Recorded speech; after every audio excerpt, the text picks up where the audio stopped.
Looking live at the big board here in the United States, President Trump says our economy is roaring. Let's see here behind me in real time. This is how investors are reacting today on Wall Street after last night's State of the Union address. Listen. The Biden administration and its allies in Congress gave us the worst inflation in the history of our country. But in 12 months, my administration has driven core inflation down to the lowest level in more than 5 years. And in the last 3 months of 2025, it was down to 1.7%. Well, CBS News fact-checked that particular claim. Under President Joe Biden, year-over-year inflation peaked at 9.1% in June of 2022, and that was the highest monthly rate in about 40 years, but it certainly was not the highest ever.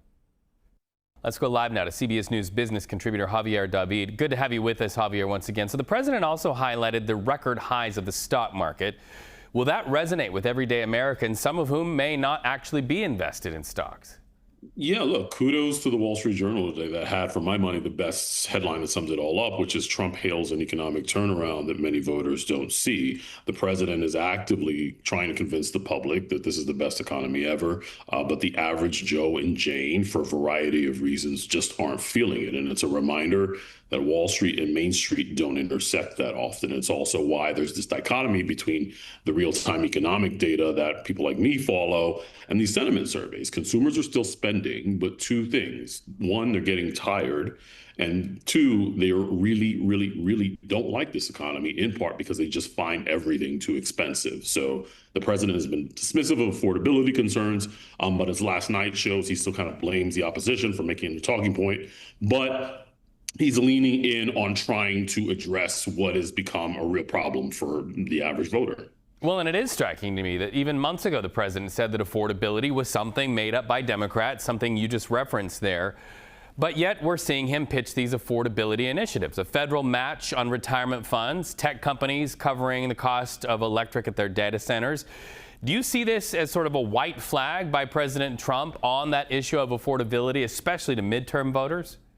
Well, look, to be fair, many of these are actually pretty constructive policies, and they'll go a long way to helping the working class out in the medium and long term. I think the matching funds for Americans that don't have 401ks, there's a multi-generational retirement crisis. People don't have enough saved, or they don't have any retirement accounts at all. You need some sort of market-focused solution that it's independent of Social Security. So you have the Trump accounts for new babies. That's gotten a lot of support from folks like Ray Dalio, Michael Dell, big corporations.